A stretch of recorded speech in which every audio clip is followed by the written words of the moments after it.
दोस्तों, आज के इस मज़ेदार एपिसोड में कहानी की शुरुआत होती है एक बहुत ही खूबसूरत खिली हुई धूप वाले दिन से। हल्की हल्की ठंडी हवा चल रही है और मैदान में बड़ी शांति से एकदम मज़े में फूलों के बीज बो रहे हैं। सब कुछ एकदम परफेक्ट, एकदम सुकून भरा लग रहा है। लेकिन तभी इस शांति को चकनाचूर करते हुए एंट्री होती है सुनियो की। सुनियो अपनी उसी जानी पहचानी अकड़ के साथ वहां पहुंचता है। सीना ताने हुए बड़ी शान से अपना घमंड दिखाते हुए वो कहता है, हमने हाल ही में नाक्यामा लेक के पास एक नया विला बनाया है। वो शिजुका को असली बोटिंग का लालच देने लगता है। ठंडी हवाओं और खूबसूरत पहाड़ों के नज़ारे अपनी बातों में ऐसे उकेरता है कि कोई भी खिंचा चला जाए। और इस पूरी बातचीत के दौरान नोबिता वहीं चुपचाप खड़ा है। बाहर से तो वो शांत दिख रहा है, लेकिन अंदर ही अंदर जलन के मारे वो बुरी तरह सुलग रहा है। बस किसी भी तरह उसे सुनियो से बेहतर दिखना है।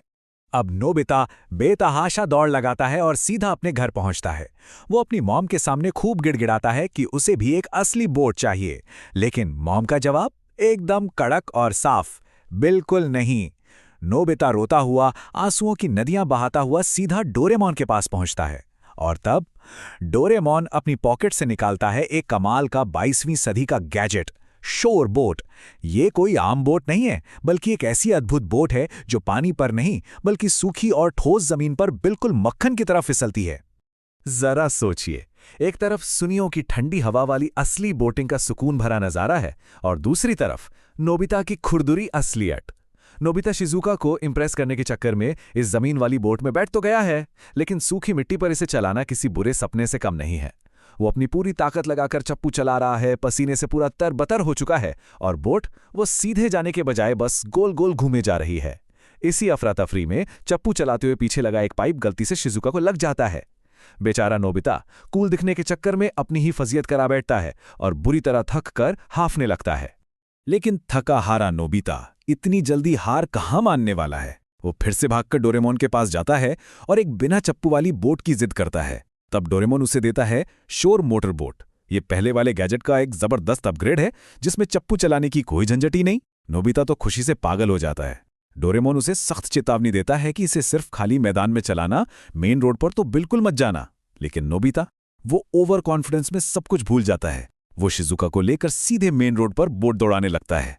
बोट तेज रफ्तार में हवा से बातें कर रही है, लेकिन तभी अचानक सड़क के बीचों बीच आ धमकते हैं जियान और सुनियो। एकदम से सारा माहौल और सस्पेंस बदल जाता है।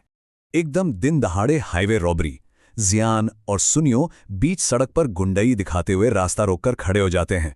वो नोबिता को बुरी तरह धक्के मारकर ड्राइविंग सीट से नीचे गिरा देते हैं और उसकी शानदार बोट पर कब्जा कर लेते हैं। इतना ही नहीं, वो शिजुका पर रौब झाड़ते हैं और उसे अपने साथ बैठने को कहते हैं। लेकिन शिजुका अपनी वफादारी दिखाते हुए उन गुंडों के साथ जाने से साफ इनकार कर देती है। नोबिता वहीं सड़क के किनारे खड़ा है, अपमानित, बेबस और गुस्से से आग बबूला। उसकी मुट्ठियां कस गई हैं। उसे अब किसी भी कीमत पर अपना बदला चाहिए। और यहां से कहानी का टोन एकदम किसी थ्रिलर मूवी जैसा हो जाता है। नोबिता भागकर डोरेमोन को सब बताता है। डोरेमोन भी गुस्से में लाल हो जाता है और निकालता है एक नया गैजेट, शोर सबमरीन। ये एक ऐसी अद्भुत पनडुब्बी है जो पानी में नहीं बल्कि जमीन के बिल्कुल नीचे छुपकर चल सकती है। नोबिता और डोरेमोन जमीन के नीचे गोता लगाते हैं। वो पनडुब्बी के परिस्कोप से देखते हुए बिल्कुल खामोशी से एक शिकारी की तरह उन दोनों का पीछा करने लगते हैं। माहौल में एकदम सन्नाटा छा जाता है और टेंशन बढ़ने लगती है। और फिर होता है एक खौफनाक शार्क अटैक। जमीन के बिल्कुल नीचे से नोबिता और डोरेमोन अचानक उन दोनों पर हमला कर देते हैं। मिट्टी जोर जोर से हिलने लगती है। जियान और सुनियो के तो होश ही उड़ जाते हैं। वो डर के मारे चीखने लगते हैं और अपनी जान की भीख मांगते हुए चिल्लाते हैं, प्लीज हमें कोई बचाओ, हम डूब रहे हैं। वो दोनों डर के मारे इतना कांप रहे हैं कि वो पूरी तरह से भूल ही चुके हैं कि वो सूखी जमीन पर हैं, और सूखी जमीन पर भला कोई कैसे डूब सकता है। उनकी चीखें गूंज रही हैं और नोबिता अपना परफेक्ट बदला ले चुका है। चलिए अब तेजी से मुड़ते हैं कहानी के दूसरे और भी ज्यादा मजेदार हिस्से की तरफ। सीन एकदम से बदलता है। घर के अंदर से मॉम के जोर जोर से चिल्लाने की आवाजें आ रही हैं। नोबिता अपनी मॉम से जबरदस्त डांट खा रहा है और वजह, वो पढ़ाई करने के बजाय हाथ में धागा लेकर स्ट्रिंग गेम्स खेल रहा था। लेकिन ये डांट सुनते सुनते नोबिता का दिमाग एक बहुत ही अजीब और खतरनाक दिशा में दौड़ने लगता है। डांट खाते हुए नोबिता के दिमाग में एक अजीब सा ख्याल आता है। क्या हो अगर ये पूरी दुनिया बिल्कुल नोबिता जैसी बन जाए? नोबिता का बेतुका तर्क ये है कि दुनिया में बहुत नाइंसाफी है भाई, कुछ लोग तेज हैं, कुछ कमजोर हैं। अगर दुनिया का हर एक इंसान उसी की तरह लापरवाह, बेवकूफ और एकदम आलसी हो जाए तो सब बराबर हो जाएंगे। ना कोई उसे पढ़ाई के लिए डांटेगा, ना कोई उसे बुरा कहेगा। उसकी ये अजीब सी जिद सुनकर डोरेमोन बहुत परेशान हो जाता है। वो उसे बहुत समझाने की कोशिश करता है, लेकिन नोबिता कहाँ मानने वाला है। हार कर डोरेमोन एक गैजेट निकालता है, ह्यूमन कॉपियर। ये एक ऐसा अजीबोगरीब गैजेट है जो इस्तेमाल करने वाले की पूरी पर्सनैलिटी और आदतों को पूरी दुनिया की आबादी में बांट देता है। डोरेमोन उसे सख्त वार्निंग देता है कि इसके अंजाम बहुत ही भयानक होंगे, लेकिन नोबिता को तो बस किसी तरह अपनी जान छुड़ानी है। अब ये गैजेट काम कैसे करता है, ये बहुत ही अजीब और थोड़ा घिनौना भी है। सबसे पहले नोबिता अपनी उंगली गैजेट के एक पाइप में डालता है। मशीन घर घर की तेज आवाज करते हुए उसके नाखूनों का मैल इकट्ठा करने लगती है और फिर इस मैल को चारों तरफ हवा में उड़ा दिया जाता है। रूल ये है कि जो भी इंसान इस हवा में सांस लेगा वो कल सुबह तक बिल्कुल नोबिता जैसा बन जाएगा। डोरेमोन तो खौफ के मारे तुरंत अपने चेहरे पे एक बड़ा सा मास्क लगा लेता है ताकि वो खुद इस नोबिताफिकेशन का शिकार ना हो जाए।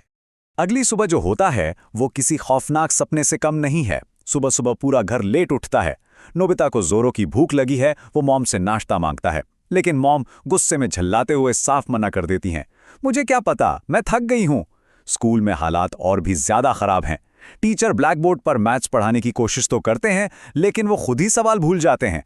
वो हार मान लेते हैं और कहते हैं कि चलो सब मिलकर क्लास में सोते हैं। दोपहर होते होते तो पूरा शहर इस पागलपन का शिकार हो चुका है। बाहर की दुनिया तो सचमुच एक अजीब सा मजाक बन गई है। जरा सोचिए, एक खूंखार गली का कुत्ता जो पहले सबको डराकर भगाता था, वो अब खुद डर के मारे नोबिता की तरह आंसू बहा बहा कर रो रहा है।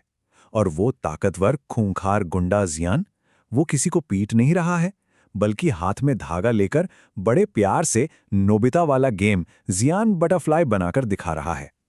पूरी दुनिया के लोग एकदम आलसी और डरपोक हो चुके हैं, लेकिन नोबिता की ये आलसी स्वर्ग वाली दुनिया जल्द ही उसके लिए नर्क बनने लगती है। शाम हो चुकी है। भूख के मारे नोबिता और डोरेमोन के पेट में चूहे कूद रहे हैं। उन्हें चक्कर आने लगे हैं।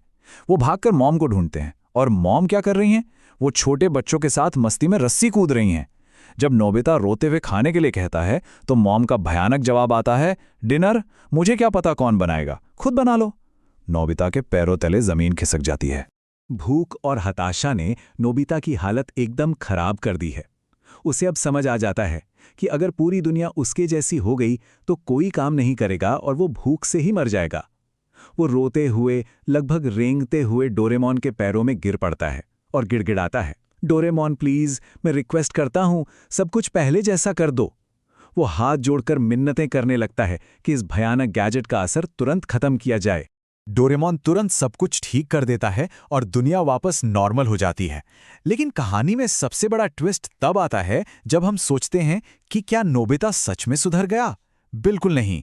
दुनिया ठीक होते ही नोबिता बड़ी चालाकी से डोरेमोन से कहता है कि उसे एहसास हो गया है कि उसे अपने नहीं बल्कि टीचर के नाखून का मैल लेना चाहिए था, ताकि बिना पढ़ाई किए वो खुद ब खुद स्मार्ट बन सके। डोरेमोन हैरान, परेशान और एकदम स्पीचलेस होकर बस अपना सिर पीट लेता है। और इसी के साथ आज की ये मजेदार कहानी यहीं खत्म हो जाती है।